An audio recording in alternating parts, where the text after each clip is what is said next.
Hello, friends, and welcome back to the Wild Hearts at Work podcast. I am your host, Melissa Boggs, and our phrase of this week is imposter syndrome. Dun, dun, dun. I am really excited to welcome a friend to the podcast. She has work about leadership and about imposter syndrome and criticism, and just so much to bring to the table about this conversation that I think is really important to those of us who are change agents.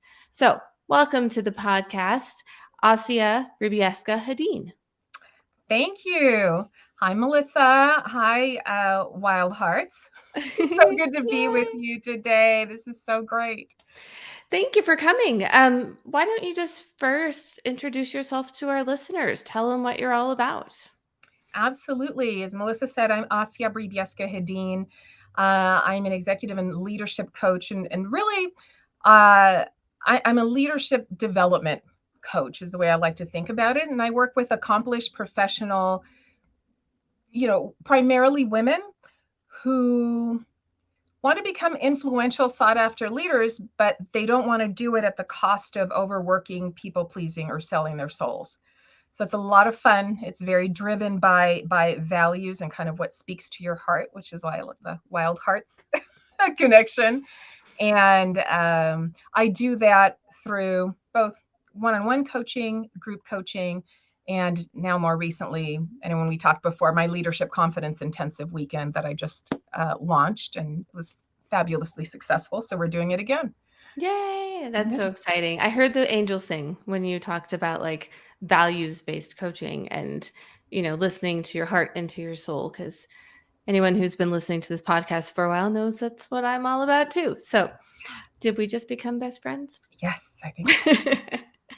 So the thing that stood out to me, again, when we first started talking was your passion around, I guess, preventing imposter syndrome. And so why don't you start us out by just talking a little bit about what I think we all have heard the phrase, but what does it look like in your experience when you are talking to your clients? What does imposter syndrome show up like?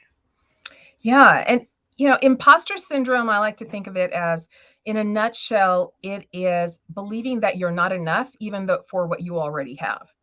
So we've all had the experience of not enough, right? But this is taking it to almost that next step and truly believing that even what we have, we don't deserve or we don't merit it. And that any second we're going to be found out and, the rug's going to be pulled out from under us. And it can be just such a particularly, disempowering and difficult place to be constantly second guessing ourselves because we presume, right? We're presuming that we're not enough. And so there's got to be this constant pretending and trying to guess and estimate what other people want to hear just to feel like we're surviving. And that, of course, is exhausting. I was going to say the cognitive load of that alone.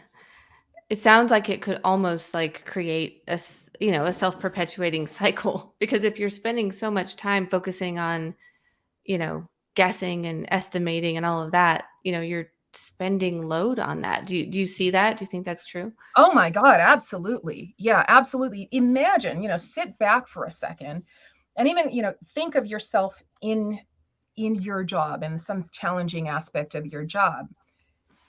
Now, consider the amount of mental energy that it requires to be able to remain solution oriented and focused on what that top priority is and that what you intentionally want to drive towards. Now, imagine at the same time, something almost like with a rope around it, trying to pull that intention away to something completely unrelated. And that's a total disservice. And it's constant. Like, that second guessing. It's like the opposite of being in the zone. When we're in the zone and there's no self-assessment, there's no wondering what anybody else thinks, and we're just like in it and pouring ourselves into it. It's the opposite of that, right? It's the constant wondering, what others are going to think and if it's enough and how they're going to respond and how we can make them respond differently than we think they might respond, and what we think it means about us and what we have to do to be more credible and things like that. Yeah, obviously I have a lot of thoughts about this, but So I'll stop there for a second. No, don't stop. Honestly, it it sounds gross. Like that's the word that came to mind. And when I say that, I just mean like what a gross misuse of our energy, a gross misuse of our hearts and our souls, and then again our cognitive load. I mean, Yes, it's not productive, but yet let's own it. I think almost all of us are guilty of it at some point. Almost all of us experience self doubt. So, probably starts with self doubt. sure. But Yeah. as you become more successful, I think that's when the imposter, because the word imposter, I mean, it implies Yes. something. What does that imply to you, the word imposter? Yeah, there that I'm a fake. I Eh. fooled everybody. I fooled everybody. Right? And of course that feels awful. You, who doesn't want to show up and at that very top, right? We think of like Maslow's need hierarchy, and you think of self-actualization, and that is about knowing for ourselves kind of who we are and our value, and we're living into it and reaching into it. And this is almost the opposite of that. This is almost, as you said, it's often, it's high performing people. So we're the accomplished folks, we're the leaders in society. But what happens is that people continue to ascend and they continue to rise, and they amass credentials and accomplishments and kudos, and they believe that those are going to fill that gap, that self-esteem gap, or whatever you want to call it. But the reality is it doesn't work that way. In fact, every time that more attention is paid or some acknowledgement comes to that high performing individual, they feel like more of a fraud. So it's the complete opposite of what we would expect, right? You think that, okay, well, if I just, tighten up my credentials and my skills and my resume is good to go, then I'm set. But in reality, all that happens is we feel like we're faking even harder, like we're pretending even harder, at it. Yeah, and I have all sorts of opinions and ideas about that. But one that I find particularly damaging is the perspective of fake it till you make it. I think that is just so damaging. Yeah, I need to temper my words about that, but that is just so damaging. And I'll tell you why. Because we will do things like even the little recommendations we hear from out and about, we'll say, okay, you're feeling nervous, or you're not prepared, or again, you're feeling like you're not enough. Go ahead and strike the superwoman pose for a couple of minutes, and that's going to boost how you feel and your confidence. The problem with these quick tactics and fixes is that we do them, and then we find that we still have the same level of doubt, right, and concern about what other people are thinking, and then we think there's something even more wrong with us because it didn't work. That's exactly where I thought you were going. Oh my gosh. Yes. Because there's no quick fixes. No, no. Yeah, people try to. It's funny because this just that makes me nuts that I hear people trying to, asking me just, okay, well, tell me what I got to do and how I need to say it, to be confident. I'm like, okay, you can either be confident or you can seem confident, right? When you're asking me the things you need to say and how you need to say it and how you should stand and what you should wear, you're asking me how to seem confident, right? And that's one conversation. But I don't like to be in that conversation. I like to take the fight where the struggle actually is, and that's in the being confident, right? I refer to them as the intangibles and the tangibles. The tangibles are the to-dos. The intangibles are the inner work. And people don't want to do the inner work because it's hard. But when you do things like try to gather more credentials and try to look more shiny and polished and prepared on the outside in order to address a gap in self-esteem, or what you might refer to in yourself as imposter syndrome.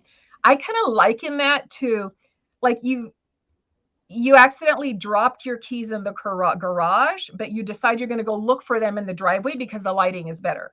How does that make sense? Oh my gosh, that's the best metaphor I've ever heard. Yeah, I have a friend who says that's like going to the hardware store looking for milk and then leaving pissed off because they don't have it. Like, yes, exactly. Totally. Yes. So, I mean, what's obviously the first step to conquering this then is the inner work. Where does one even start? I mean, where do you even begin? Okay, so I think everything starts with values, right? So and I know a lot of people, as soon as they hear the V word, they like start to shut down, but bear with me, Not right? my people. Not my Okay, people. good, Right, good, good. listeners? Yes, Yes. wild hearts. Yes. Yes, you are Okay. in the right company, my friend. Okay, awesome. But it starts with values, and the reason it's very concrete. This is not like a airy fairy reason. It's very concrete, and that's because that is what you get to anchor to when stuff doesn't look or feel the way you want it to look or feel, right? So that those values are there as your North Star. When you don't have that, your confidence in your sense of self, your ability to contribute, how you show up is tied to everything going according to plan. And we can't do that, right? Because it undermines our ability to deliver on what's actually most important. So if we're clear that what's most important is, I have this room full of executives, and I want to make sure that if nothing else, they walk away with an understanding of A, B, and C, right? That commitment, you know, and your value to being a contribution to them to help move forward, whatever that joint goal is, has got to be bigger than you're getting it right and whether you're going to stumble and what they're going to think about you. But when we don't have that North Star, all we have is getting it right. And getting right just sets us up for failure, because the moment something looks different, like God forbid a pandemic happen, we literally fall apart. Yeah, we literally fall apart. And then, then it goes back to it's fine for things to fall apart, right? So I want to pause there for a second. There is nothing wrong with failing. The problem, though, when you have imposter syndrome is that you make the failure about you, right? It's not just about the task and, okay, got it. So egg on my face. What do I need to do differently next time? It doesn't go there. It goes to ruminating on all the ways I knew I wasn't good enough. And now they all know. Like, we turn it into a death sentence for ourselves, for our self-esteem, instead of just being like, noted. That didn't work. Now which direction do we want to try? Right? Totally different. We're gonna fail because we're up to big things, right? All y'all listening to this, you're up to big things. We're changing the world. We're changing our environments. We're changing hearts and minds. And that does not happen by getting it right. It happens by being willing to get it wrong and letting that be okay. It's beautiful. When you were describing sort of the external validation versus the internal validation, I was picturing a house of cards, right? When you were talking about external validation, I was picturing, like, it actually came up for me, like being in the boardroom, and instead of standing at the front, giving whatever presentation, that this person is literally like building a house of cards, and all the executives have to do is blow, right? And the entire thing comes down. But if you are up at the front giving the presentation and whatever house you've built is inside of you, it's your house of your values and your core, then they can, blow on the table all they want. Like, it doesn't change where your center is coming from. And like you said, you keep giving the presentation. And if that's not what they're looking for, cool. Well, we've just opened a conversation. Precisely. Yeah, I love that. That's beautiful. And that commitment to intention, like you said, well, we've just opened the conversation. Like, how natural is it to go there? It's like, oh, this isn't landing. Okay, let me hear from you. What's going on? What do we need to be considering? Like, it seems just like a very natural extension of the conversation as opposed to a verdict on my not being enough or something like that. Right. Feels like it takes a lot of time to build that house inside. You know, it can, and I would say that to have it stay, to have it be almost a default, yeah, because our default has been to get it right. I mean, think about it. From the time we're children, we're taught that doing well is to get high grades, and you get high grades not by trying and failing. You get high grades by getting it right. But now you juxtapose that, take that to the other side when we're out in industry, when we're in nonprofits, when we're in a space of innovation. You don't succeed by getting it right. You succeed by failing. Do you understand what I mean? Like, the learning actually lives in your relationship to failing, and failing like a scientist would, right? And where each failure is just an opportunity to rethink how you do it next. Adam Grant, if you haven't read, his book on that, please do. But it's just, it's such an opportunity. If we can walk into a space being willing to be uncomfortable and not have it then be what drives our decisions, we're golden. We can be anywhere and we can do anything because it's not a verdict on us, right? It's not a death sentence if it doesn't go according to plan. It is literally just, something that we are putting out there to contribute, to move our intention along, whatever the case is. And there's always the opportunity to course correct, but it's not dependent on whether it works. That's the big difference, right? And that's where, when I teach on confidence and self-confidence, it's never dependent on it being right, because right doesn't get us where we need to be. It's being willing to be with the discomfort of failure. And we don't even like that word. Like, we try to avoid the word. We'll use all these euphemisms for, yeah, it didn't go as planned. Yeah, we have some tweaking or fine tuning to do. No, it was a massive failure. Okay, now what? It's okay. Agreed. And I think some of that stems from what I'm going to ask you about next, which is, do you think there is a clash of cultures when it comes to that type of thinking? Maybe even generational. So, yeah, I think that's a great question, because I don't know how much time I've spent thinking about it from that perspective, and whether there is a generational, aspect to it. I'm going to say that there is, simply because our perspectives on what success is are now more broadly crowdsourced. They're not coming from, the single voice of the corporate white male. Mm-hmm. And so it's going to be a different experience, right? It's no longer the single voice of 30 years with the same company. It's no longer the single voice of who has the nicest shoes and the most expensive suit.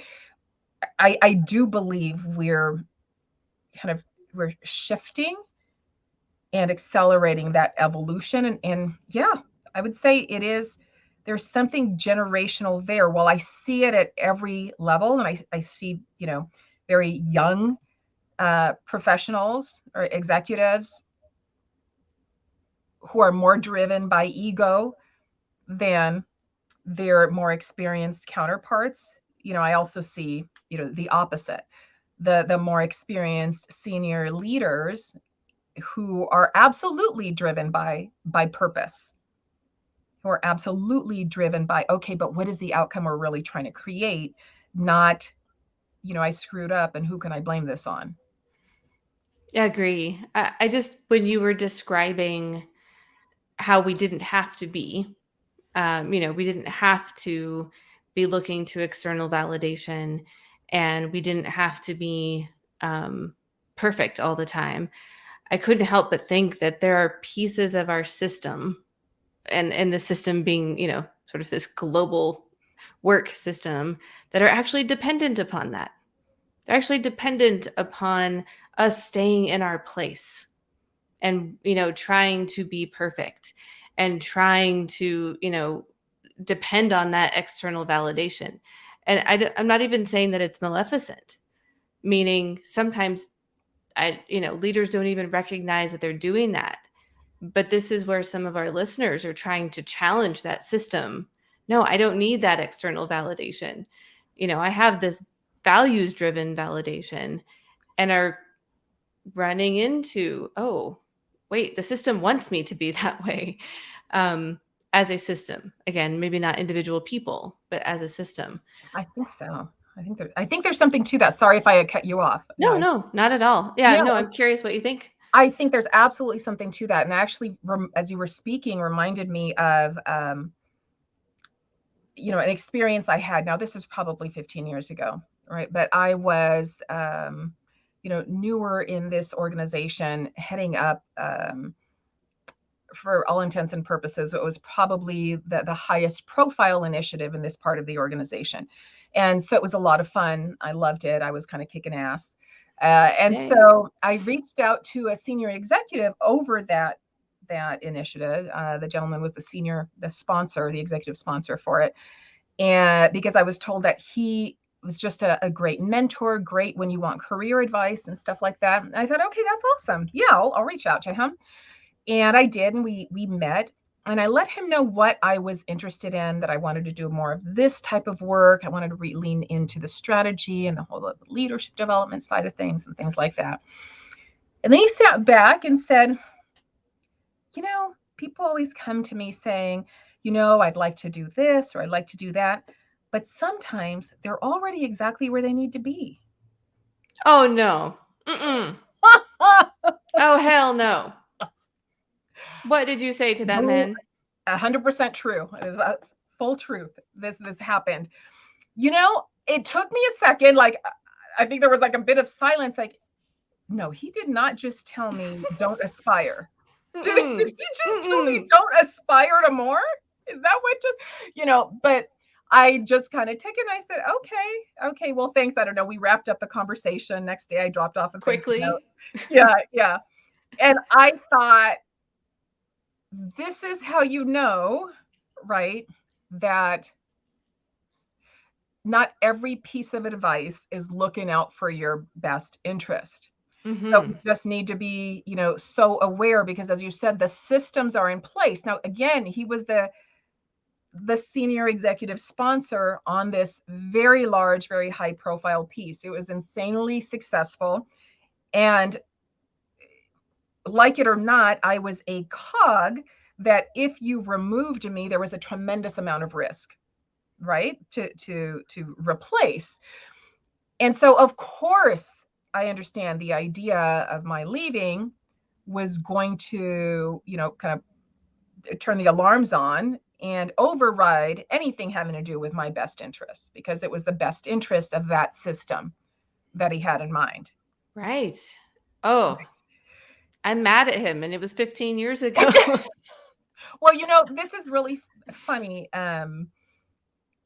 because this person went on to another organization and is leading there.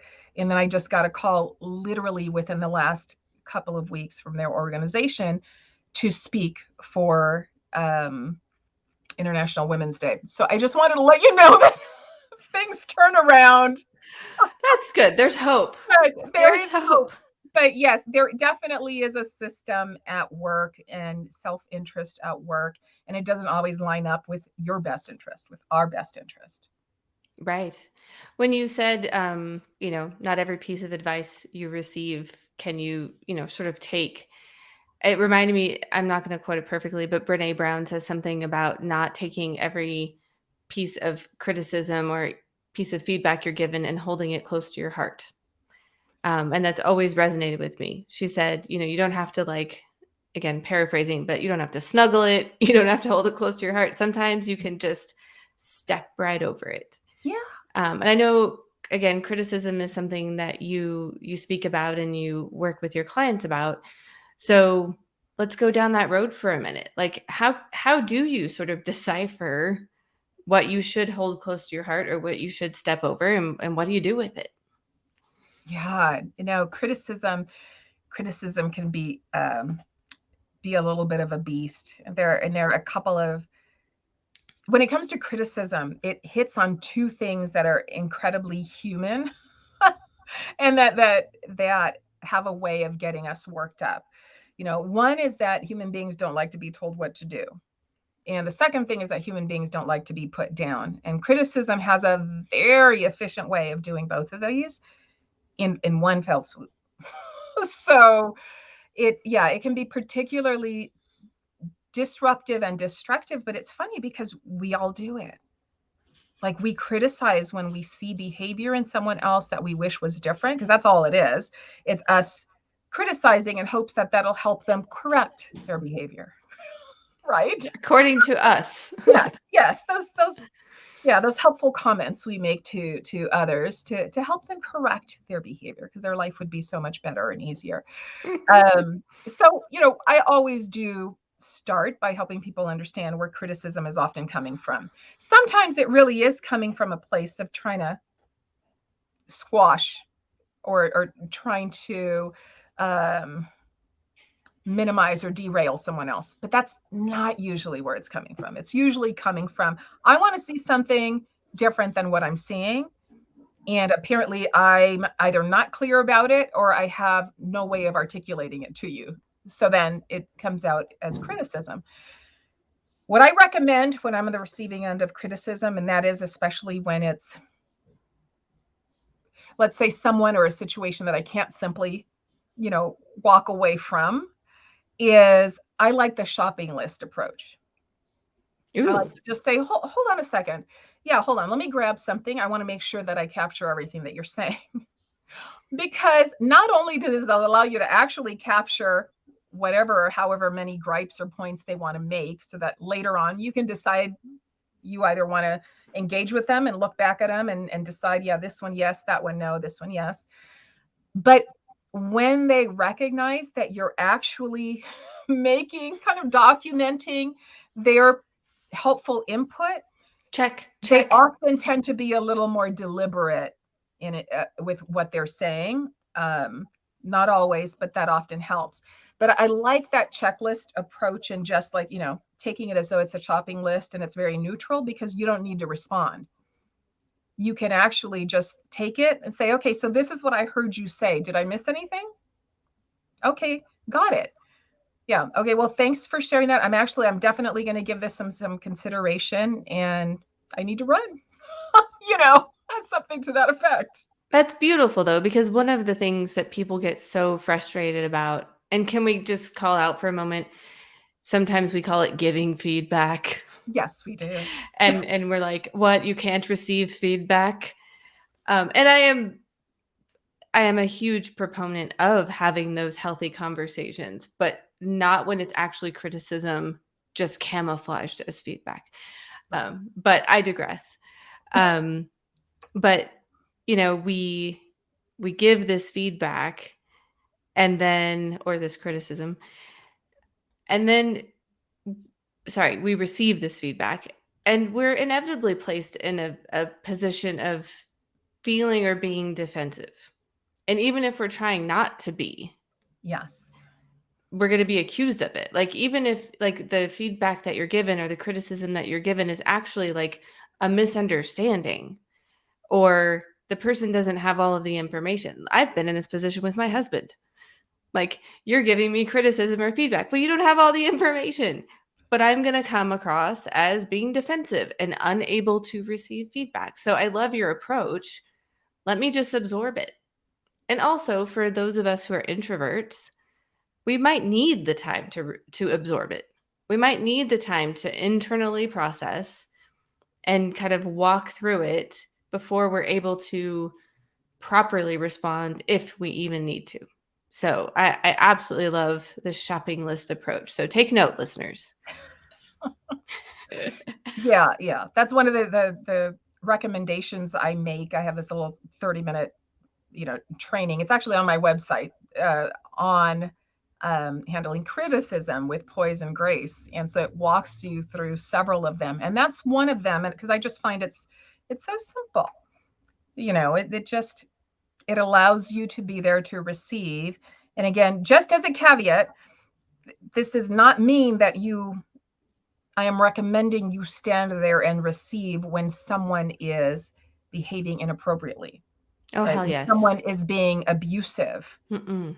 or condescending or anything like that, right? That is not what I'm recommending. This is when it's someone who is trying to give you the quote unquote feedback criticism, right? And we want a deliberate way to receive it and then decide what to do with it, so that we don't need to be so reactive about it. When we're dealing in that situation with someone being abusive or attacking us, I think we can just Walk away. yeah, in my opinion, we just walk away. And what I recommend that people do is let them know, I really want to hear what you have to say, but it doesn't sound like you're in a position right now to be able to articulate that in a way that's professional. And I think we should revisit this at a time where we might be able to communicate a little more clearly. It just, sometimes you can get that far with it, and sometimes you just have to say, this is not a conversation I'm willing to have right now. You walk away. Yeah, no, I appreciate the distinction. And sometimes it's actually hard to make that distinction. But in your gut when someone is just not in a place to have that conversation, for sure. So we've talked about imposter syndrome. We've talked about criticism. And I sort of want to circle it back around to how this might show up for our listeners specifically. And these are the folks in organizations who are, like you said earlier, doing big things and, making big waves. And they see this future, right? They see this future for their organization, for the world of work at large. How do you think that imposter syndrome shows up for them, and what can we tell them to sort of help them navigate that when you're the face of so much change and the change that you want to be? Yeah, I love that. And yes, being up to big things is going to bring up an inordinate amount of self-doubt and second guessing, and maybe that feeling of imposter syndrome. So the first thing, there are a couple of things I want to say about that. So hopefully that's okay. But Please. okay, the first is that expecting to take on something worthy of your life, your intention, and your energy, and not feel self-doubt or second guess yourself, it's kind of like expecting to do a high intensity workout and not sweat. But the worst part is that it's like trying to do that workout, and then the moment you start sweating, you take that as a sign that it's something wrong and you stop. Right? And because that's what we do when we feel self-doubt, or like they're going to think I'm not enough, or whatever it is that voice is going on back there that's not helping you. We often take that as a sign that we should stop, right? Or redirect. That is not what that means. That self-doubt, that question, that fear that's there, it's just letting you know you're venturing into something important or new or unfamiliar or whatever the case is, and that's okay. It is okay to have self-doubt. Self-doubt is not your enemy. Imposter syndrome is not your enemy. You may find that it never goes away, that you always have the self-doubt there, that you always feel kind of like you're pretending and just hoping that everything goes right. But the distinction here is that you can feel that way, but not have all of your decisions be driven by it. Right? So because your heart rate or you started sweating or your heart rate went up doing the exercise, you're not going to stop because you know that's what's supposed to happen. You're not making it wrong that that's happening. It's like, okay, this is what's supposed to happen. And I want you to try on that, second guessing and feeling unsure is what's supposed to happen when you're up to big things.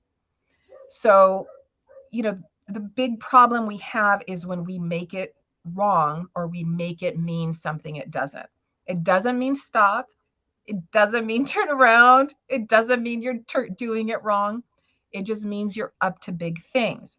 Allow it to be there. But then decide what you want to have driving your decisions. That's why I talked about having a North Star, having that bigger than you intention, that bigger than you purpose, and all of you guys do. So hang on to that, because that is going to be there and going to pull you along, even if trailing right behind you is always the self-doubt or always, the imposter syndrome, if you're referring to it that way. It doesn't need to go away for you to change the world. You just need to be willing to change the world, even if it's there. I feel like you were talking to me. I don't know about you listeners, but I feel personally attacked. In the best possible way, of course. In the best possible way. That was beautiful. I mean, truly. Listeners, if you need to pause right now and rewind and listen to that again, feel free. Because I think we're all going to need to hear that time and time again while we are trying to change the world. It's a big mountain that we are all trying to climb. So you said you had many thoughts. Do you have more? No, you know what? I think okay. I think we'll let it rest with that one. Just self-doubt is not your enemy, and it is not intended, imposter syndrome is not a decision driver. You decide what the decision driver is, right? When you don't decide and you cave to thinking that self-doubt or imposter syndrome means you shouldn't do it, you've now decided that that is what's driving your decisions. And the reason that's so meaningful is because that decisions are what create your life. So you decide what you want to have creating your life. And we need to be deliberate about that. Again, it's not going away. Just let it sit in the back seat. It can come along for the ride, but it doesn't have to be navigating. Beautiful. I love it so much. All right. I have one question for you that I have begun asking almost every guest on the podcast, which is, when you heard Wild Hearts at Work, what did that mean to you? Oh my gosh. To me, that meant the not the status quo. Kind of like, I know this could be different. It kind of spoke to that. One of the first programs I created was called Bad Boss Breakthrough. And it was for, employees, for staff who were struggling with a less than ideal situation at work. And it just meant to me, it reinforced the fact that we need to be the chief strategists and CEOs of our careers. That's it. Like you're speaking to that side of the conversation. I think people often know or have an awareness that their only reason that they have a job, let's say within an organization, is because they are part of the organization's strategic plan, right? And somewhere in there, right? So you might know where you fit in that plan or where your function fits in that plan. But what I've started to articulate to people, and what I think Wild Hearts at Work articulates, is your organization is also part of your strategic plan.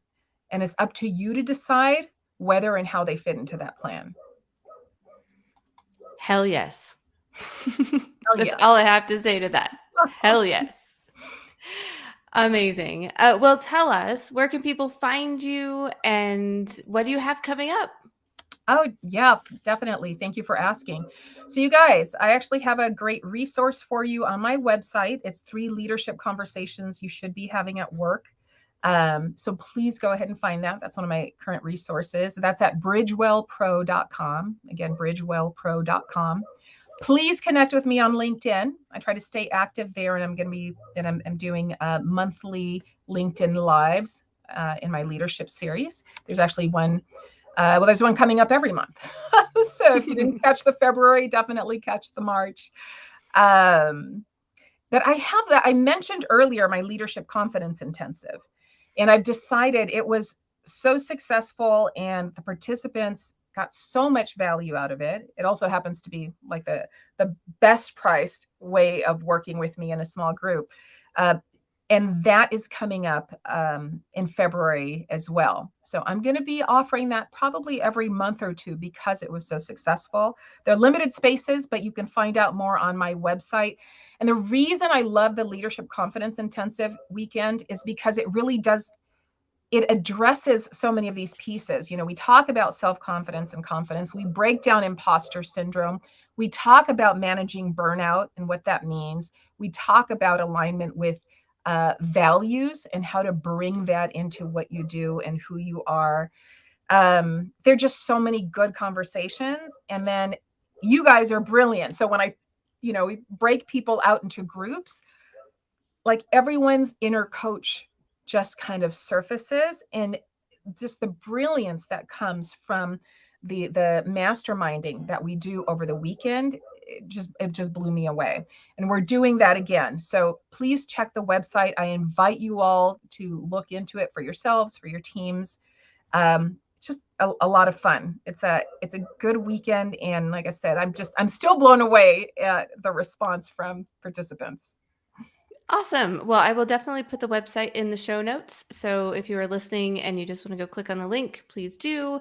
We definitely want to support you and your work because I find it's beautiful. It's exactly what we need to support the kind of people that are doing these big things in the world. So thank you for being with us so much. Thank you so much for having me, you guys. It's been lovely being with you. And for you, my friends, thank you for being here for another episode of Wild Hearts at Work. I hope you found tremendous value from her words. I know I did. And just a reminder, we do have a Patreon if you'd like to support the podcast. And coming up soon is the relaunch of melissaboggs.com. So a little plug for that website. Stay tuned for more. But until next time, dear hearts, stay wild.